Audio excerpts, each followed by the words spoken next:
সর্বপ্রথম পুরুষ আদম এবং হাওয়া আসছে, এর আগে তো কেউ আসে নাই। তবে মুহাম্মদুর রাসূলুল্লাহ যে আল্লাহ পাক রব্বুল আলামিনের একজন মাহবুব পেয়ারা হাবিব, তার উপরে দুরুদের মহারানা দুরুদ দিয়ে মহারানা কেন করা হলো? তাহলে কি আদম আলাইহিস সালাতু ওয়াস সালাম আগে মুহাম্মদুর রাসূলুল্লাহ আসছে? ভাইরা আমার, বিশ্ব নবী রাহমাতুল লিল আলামিন বলেন, আদম আলাইহিস সালাতু ওয়াস সালামের যখন রূহ তৈরি করা হয় নাই, তার আগেও আদম হাওয়া যখন মাটি এবং পানি কাদা, এর আগে আল্লাহ পাক রব্বুল আলামিন সর্বপ্রথম যে রূহ বানাইছে, সেই রূহ হলো আউয়ালু মা খালাকাল্লাহু ওয়ার রূহ, সেটা হলো আমি রাসূলুল্লাহ সাল্লাল্লাহু আলাইহি ওয়াসাল্লামের রূহ। আদম হাওয়া যখন মাটি পানি কাদা, এর আগে আল্লাহ পাক রব্বুল আলামিন আমাকে নবী পয়গম্বর মুহাম্মদ রাসূলুল্লাহ সাল্লাল্লাহু আলাইহি ওয়াসাল্লাম হিসেবে, নবী হিসেবে আল্লাহ আমাকে আগে আমার রূহ তৈরি করেছে।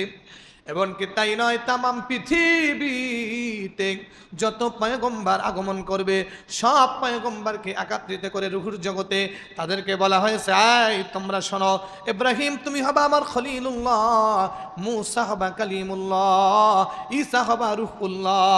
এইভাবে সম্বোধন করে বলা হয়েছে যে তোমরা হবা, কিন্তু তারপরেও আমার একজন হাবিব আছে, হাবিবুল্লাহ, সে যদি তোমাদের কারো জামানায় উপস্থিত হয়ে যায়, মূসা নবীর জামানায় আইসা পড়ে, ইব্রাহিম নবীর জামানায় আইসা পড়ে, তাহলে তুমি তোমার নবুয়াতি ওখানে রাইখা তুমি মুহাম্মদ রাসূলুল্লাহর হাতে হাত দিয়া কালিমা পড়বা, তার উম্মত হইবা, তার হাতে হাত দিয়া কালিমা পড়া বায়াত নিবা। বলেন না সুবহানাল্লাহ। এই কথা নবীদেরকে বলছে, সব নবীরা স্বীকারোক্তি দিয়েছে, আল্লাহ আমরা মানলাম, আমরা রাজি। মুহাম্মদ রাসূলুল্লাহ সাল্লাল্লাহু আলাইহি ওয়াসাল্লাম তার উপরে 10 বার দুরূদ শরীফ পড়া, এটা হলো আদম আলাইহিস সালাতু ওয়াস সালাম, মা হাওয়া আলাইহিস সালাতু ওয়াস সালাম তাদের বিবাহের মহারানা। কে বলছে? জোরে বলতে হবে, জোরে বলতে হবে। হাত্তা লা তুসাল্লি আলা হাবিবি 10 সালাওয়াত, এই 10 বার মাহবুবের উপরে, প্রিয়জনের উপরে এই 10 বার দুরূদ শরীফ পড়া, এটা ছিল মহারানা। আদম আলাইহিস সালাতু ওয়াস সালাম, মা হাওয়া আলাইহিস সালাতু ওয়াস সালাম, তাদের বংশে যে আল্লাহ পাক রব্বুল আলামিন মুহাম্মদ রাসূলুল্লাহ সাল্লাল্লাহু আলাইহি ওয়াসাল্লাম এমন একজন শ্রেষ্ঠ নবী আল্লাহ পাক পাঠাইবে, মা হাওয়া আদম আলাইহিস সালাতু ওয়াস সালাম ওরসে। আদম আলাইহিস সালাতু ওয়াস সালাম একবার বলেন, আমি যদি আগে জানতাম যে আমার ঔরসের ভিতরে আল্লাহ পাক রব্বুল আলামিন মুহাম্মদ রাসূলুল্লাহর মতো একজন শ্রেষ্ঠ পয়গম্বর পাঠাবে, তাহলে আমি আদম শুধু গন্ধম ফল নয়, ওই গাছের গোড়া সহ খেয়ে আমি দুনিয়ায় আগে চলে আসতাম। সুবহানাল্লাহ কন্না মিয়া। এই নবীর উম্মত কারা? এই নবীর উম্মত কারা? জোরে বলতে হবে কারা? ভাইরা আমার, শ্রেষ্ঠতম নবী, শ্রেষ্ঠতম নবী, যেই নবীর প্রেমে সাহাবায়ে কেরামরা জীবন দিয়ে দিছে। হযরতে মা আয়েশা সিদ্দিকা রাদিয়াল্লাহু তাআলা আনহা বলে, এই মিশরের মেয়েরা, তোমরা তো ইউসুফ আলাইহিস সালাতু ওয়াস সালামের সৌন্দর্য দেখে তোমরা তোমাদের হাত কাটছো। কি জোরে কর? হাত কাটছো। ইউসুফ আলাইহিস সালাতু ওয়াস সালামকে দেখে তারা আমরা হাত কাটছো। ইউসুফ নবীরে নিয়ে যখন মা জুলেখা, হযরত জুলেখারে নিয়ে যখন বিভিন্ন কুৎসারও খাইতেছে, তখন জুলেখা সমস্ত মিশরের যারা এরকম ধনী মহিলা এদেরকে দাওয়াত দিছে, কারা কারা এরকম আমার ব্যাপারে যারা এরকম অপবাদ দেয় এদেরকে দাওয়াত দিছে। দাওয়াত দিয়ে সবগুলোরে বসাইয়া হাতের ভিতরে একটা আপেল দিয়ে একটা ছুরি দিছে, আর যখন আমি বলবো কেটে খাওয়ার জন্য, তখন খাইবার আগে কেউ আপেল কাটবা না। কেউ কেউ কয়ে একটা আপেল আর ছুরি হাতে দিয়া কাইটা হতে নাই, আপেলটা আমরা কাইটা খাবো, তাও তার অনুমতি লাগবে। থাক, কি করবি, অনুমতি ছাড়া খাইলে আবার আজিজে মিশর স্ত্রী আবার কোন মামলায় ফাঁসাই দিব। ঠিক আছে, বসে থাক। ভাইরা আমার, হযরত ইউসুফ আলাইহিস সালাতু ওয়াস সালামকে, ভাই ইউসুফ তুমি একটু হাইটা এই পাশ থেকে ওই পাশে যাইবা। আচ্ছা বলেন তো, এই যে পাঞ্জাবি গায়ে দিচ্ছি, এতে কি আমাকে ভালো দেখায়, না পাঞ্জাবি খুইলা সালোয়ার পয়রা একটা গেঞ্জি গায়ে দিলে ভালো দেখাবে? হ্যাঁ, ভালো দেখা না? ইউসুফ আলাইহিস সালাতু ওয়াস সালামকে বলে পাঞ্জাবিটা খুইলা সালোয়ারটা পয়রা খালি গেঞ্জি গায়ে দিয়ে একটু হাইটা যাও তো, কারণ তুমি পাঞ্জাবি গায়ে দিয়ে হাইটা গেলে তোমার যে সৌন্দর্য এটা এখানে টিকতে পারবো না। তো ইউসুফ আলাইহিস সালাতু ওয়াস সালাম একটা সালোয়ার পরা আর একটা গেঞ্জি গায়ে ইউসুফকে বলছে, তুমি এই পাশ থেকে হাইটা খালি এই দরজাটা ঢুকবো, ওই দরজাটা বাইরাবা। যখন ইউসুফ আলাইহিস সালাতু ওয়াস সালাম গেটে আসছে, এই মিশরের মহিলারা, তোমরা এবার তোমাদের কমলা লেবু বা আপেল যেটাও খাইতে এবার খাও। যেই কইছে কাটতে বিসমিল্লাহ কে আপেলে এরকম ভাবে যখন পোজ দিছে, হঠাৎ করে দেখে কিরে রুমের ভিতরে আলোকিত হয়ে গেছে। তাকায় দেখে ইউসুফ পয়গম্বর আসতেছে, এলান হয়েছে, কাইটা টপ টপ করে রক্ত পড়তেছে। আল্লাহু আকবার বলেন।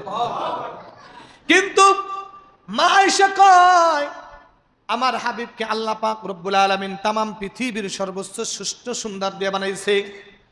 তোমরা তো মিশরের মেয়েরা, তোমরা তো আল্লাহর হাবিবকে দেখো নাই, ইউসুফকে দেখে হাত কেটে দিছো, কিন্তু যারা আল্লাহর হাবিবকে দেখছে তারা হাত নয়, আল্লাহর হাবিবের প্রেমে পাগল হইয়া তারা তাদের গর্দান দিয়া দিছে, জীবন দিয়া দিছে। জোরে কন্যা সুবহানাল্লাহ।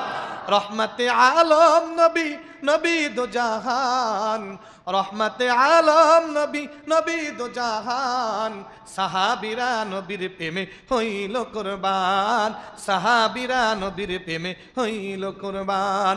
রহমতে আলম নবী, নবী দো জাহান, সাহাবীরা আতর বানায় ওই নবীজির ঘাম। জানো মানুষ ছিল কেমন আমার নবীজি, যাহার প্রেমে পাগল ছিল চন্দ্র সূর্য তারকারাজি। আরো শুনবানি সুন্দর কাহিনী, জান্নাতের ওই রুমে রুমে লেখা নবীর নাম, জান্নাতের ওই রুমে রুমে লেখা নবীর নাম। রহমতে আলম নবী, নবী দো জাহান, রহমতে আলম নবী, নবী দো জাহান, নবীর প্রেমে সাহাবীরা হইল কুরবান, নবীর প্রেমে সাহাবীরা হইল কুরবান। আল্লাহু আকবার বলেন। উস্তুরে হান্নানা একটি খেজুর গাছের নাম, যাকে ধরে খুতবা দিতেন রাসূল আকরাম। উস্তুরে হান্নানা একটি খেজুর গাছের নাম, যাকে ধরে খুতবা দিতেন রাসূল আকরাম। গাছ নবীর বিরহে কাঁদিতে রহে, গাছ নবীর বিরহে কাঁদিতে রহে, হতভাগ হইল সব সাহাবায়ে কেরাম, হতভাগ হইল সব সাহাবায়ে কেরাম। জানেন না এটা? আল্লাহর নবী যখন মসজিদে নববী হয় নাই, মসজিদে নববীতে মেম্বার হয় নাই, একটা খেজুর গাছ, একটা মরা খেজুর গাছ, ওই গাছের সাথে হালাম দিয়ে আল্লাহর নবী ভাষণ দিতেন, খুতবা দিতেন জুমার দিন। হঠাৎ একদিন কারা এক মহিলা সে একটা মেম্বার বানায়া দিছে, ওই মেম্বারটার উপরে দাঁড়াইয়া যখন পয়গম্বর ভাষণ দিতেছে, দাঁড়াইয়া যখন পয়গম্বর ভাষণ দেয়, এমন সময় কান্নার আওয়াজ বেশি আসছে। মানুষ যেমনে কান্না করে ওই কান্নার আওয়াজ বেশি আসছে। সাহাবায়ে কেরামের দিকে সেদিকে তাকায়, বুঝতে পারে না কে কান্না করে। আল্লাহর নবীর বুঝতে বাকি নাই, খেজুর গাছ ক্রন্দন করে। নবী খুতবা বন্ধ করে দিয়া এখান থেকে নাইমা আস্তে আস্তে হেঁটে হেঁটে ওই উস্তুরে হান্নানা খেজুর গাছটারে জড়াইয়া দিয়ে কয়, ও খেজুর গাছ তুই কেন কান্না করতেছো?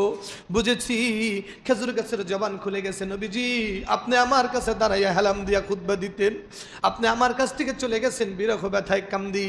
খেজুর গাছকে জড়াইয়া দ্বারা পয়গম্বর কয়, এই খেজুর গাছ আমি তোমার জন্য দোয়া করি জান্নাতে তুমি আমার সাথে থাকবা, আর আমি আল্লাহর কাছে দোয়া করি তুমি খেজুর গাছ মৃত্যু থাকবা না, তুমি জীবিত হয়ে যাবা। আর কিয়ামত পর্যন্ত যত হাজিরা হজ করতে আসবে সমস্ত হাজিদেরকে তুমি তোমার গাছের দিকে খেজুর খাওয়াইবা। আল্লাহু আকবার, জোরে বলতে হবে। তারা হাজি সাহেবরা হজ করতে গেছে, ওই খেজুর গাছ দেখে আসছে। কি আব্দুল করিম ভাই দেখে আসছেন না? ওই খেজুর গাছটা এখনো পর্যন্ত জীবিত। এই জন্য বলে উস্তুরে হান্নানা একটি খেজুর গাছের নাম, যাকে ধরে সিজদা দিতেন, যাকে ধরে খুতবা দিতেন নবীজি আকরাম। গাছ নবীর বিরহে কাঁদিতে রহে, হতভাগ হইল সব সাহাবায়ে কেরাম। রহমতে আলম নবী, নবী দো জাহান, রহমতে আলম নবী, নবী দো জাহান, নবীর প্রেমে সাহাবীরা হইল কুরবান, নবীর প্রেমে সাহাবীরা হইল কুরবান। আল্লাহু আকবার বলে। ভাইরা আমার, নবীজি সাল্লাল্লাহু আলাইহি ওয়াসাল্লাম তার প্রেমে পাগল হইয়া সাহাবায়ে কেরামরা জীবন দিয়া দিছে। এই নবীজির উম্মত যারা নবীজিরে চিনলা না রে বাবা, নবীরে চিনলা না। নবীরে চিনছে গাছে, নবীরে চিনছে মাছে, নবীরে চিনছে জঙ্গলের হরিণে। এ বাবারা, নবীরে চিনছে সাপে, নবীরে চিনছে, কিন্তু আমরা চিনলাম না। কথা বলেন ঠিক কিনা? আমার আল্লাহ ডাক দিয়া কয়, এ দুনিয়ার মানুষেরা তোমরা শোনো, ইন্নাল্লাহা ওয়া মালাইকাতুহু ইউসাল্লুনা আলান নবী। আল্লাহ পাক রব্বুল আলামিন এবং ফেরেশতারা মালাইকা, ইন্নাল্লাহা ওয়া মালাইকা, এই আল্লাহ পাক রব্বুল আলামিন এবং ফেরেশতারা তারা আমার আপনার নবী মুহাম্মদুর রাসূলুল্লাহ তার উপরে আল্লাহ এবং ফেরেশতারা সালাম পাঠ করেন। সুবহানাল্লাহ। সুবহানাল্লাহ। কি ভাবলেন? আমার আল্লাহ স্বয়ং নিজেই নবীর উপরে সালাম পাঠ করেন, দুরূদ পাঠ করেন, ফেরেশতারা পর্যন্ত নবীর উপরে দুরূদ পাঠ করেন। ইয়া আইয়ুহাল্লাযীনা আমানু, হে ঈমানদারেরা, সাল্লু আলাইহি ওয়া সাল্লিমু তাসলিমা। আল্লাহ পাক বলেন আমি এবং ফেরেশতারা আমার হাবিবের উপরে, মাহবুবের উপরে দুরূদ শরীফ পাঠ করি, তোমরাও ওই নবীর উপরে দুরূদ ও সালাম পাঠ করো। জোরে কন্না সুবহানাল্লাহ, আর জোরে কন সুবহানাল্লাহ। নবীর উপরে দুরূদ পড়লে কি ফায়দা, কি ফায়দা! নবীর উপরে দুরূদ কত ফজিলতের দুরূদ। নবী করিম সাল্লাল্লাহু আলাইহি ওয়াসাল্লাম তার নাম শোনার পরে যদি কেউ এই সাল্লাল্লাহু আলাইহি ওয়াসাল্লাম এতটুকু পাঠ করে, কতটুকু? জোরে বলেন, আর জোরে বলেন।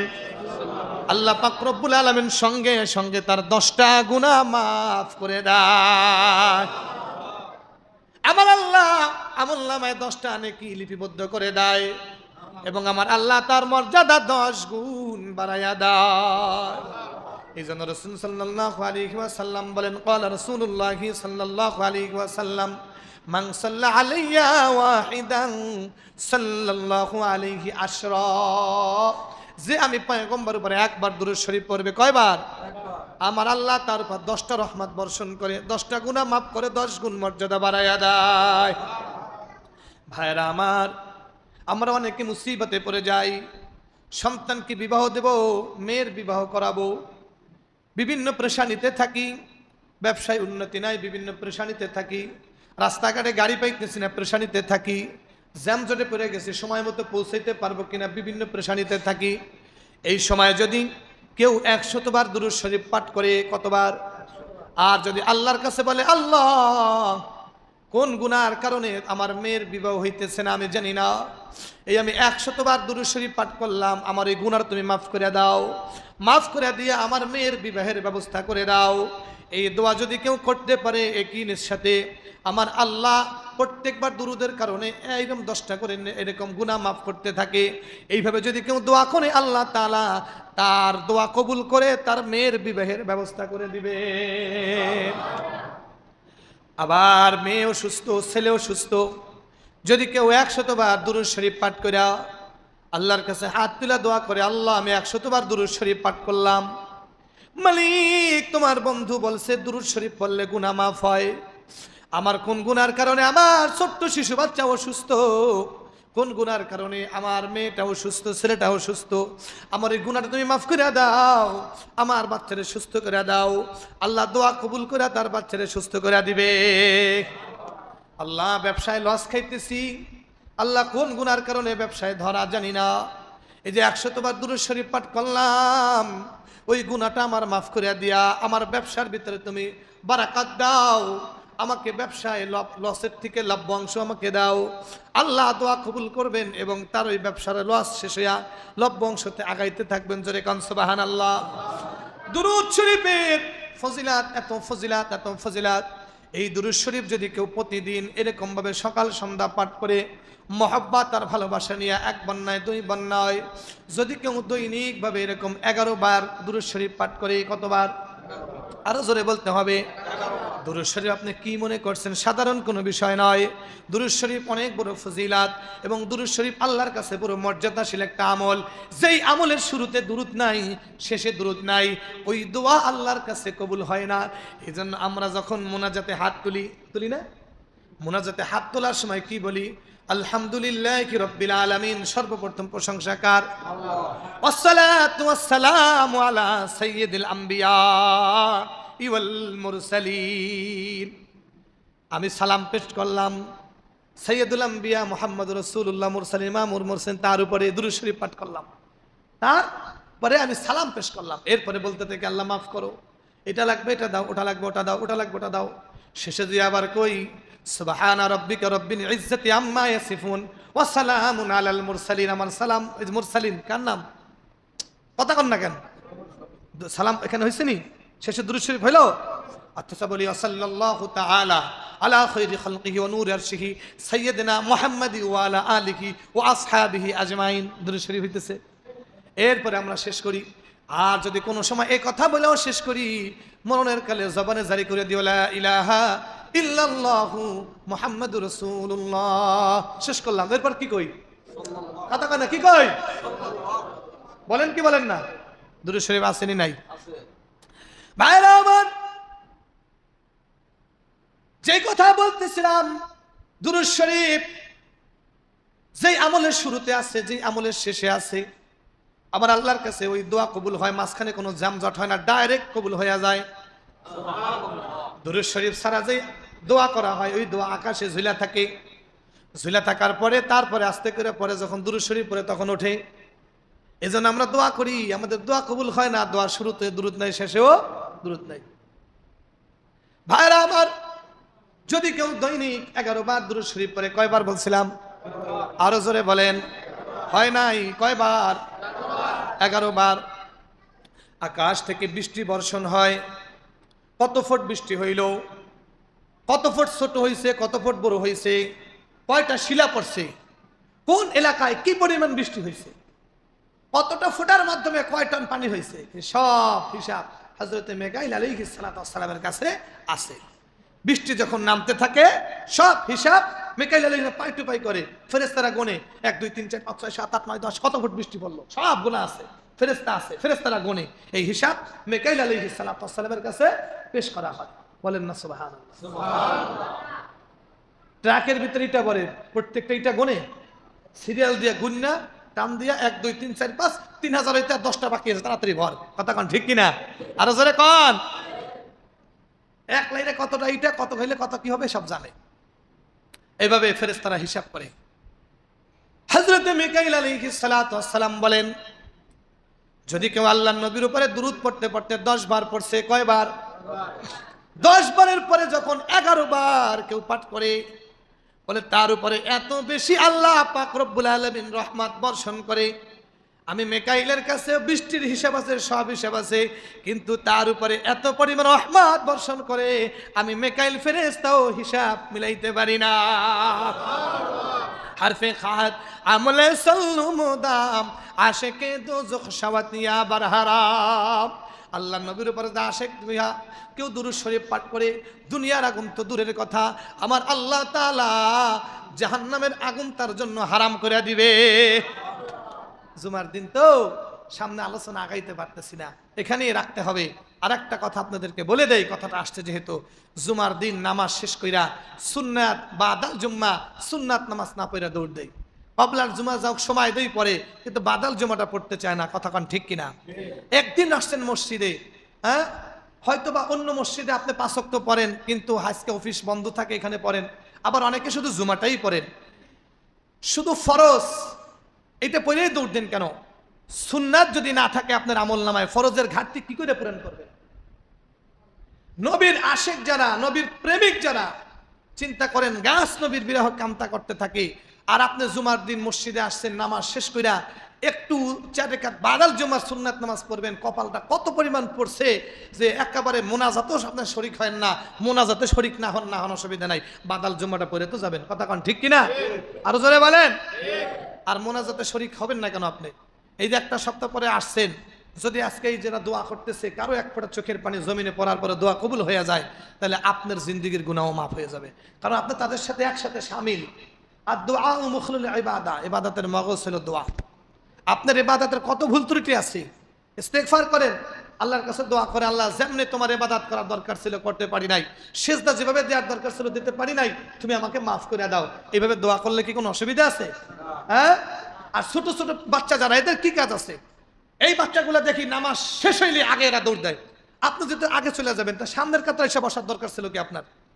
আপনি সালাম ফিরাইয়া এতগুলো মুসল্লিকে আপনি ডিঙ্গায় যাইতেছেন, এটা তো আদবের খেলাফ। আপনি একটু চিন্তা করে দেখেন যে মসজিদের ভিতরে আসছি, আমি এত কি তাড়াহুড়া হইলাম যে আমি আর 5টা মিনিট সময় দিতে পারবো না? মসজিদের ভিতরে যারা মুমিন তারা যখন মসজিদে আসবে, মাছ যেমন পানিতে থাকতে ভালোবাসে, পছন্দ করে, মসজিদে আসলে মুমিনের অন্তরটা শীতল হয়ে যাবে, এখানে যাইতে দেরি হবে। এই জন্য ভাইরা আমার, আর সামনে আগাবো না কথা, আপনাদের কাছে অনুরোধ থাকলো আপনারা সুন্নাত নামাজটা পড়ে যাবেন।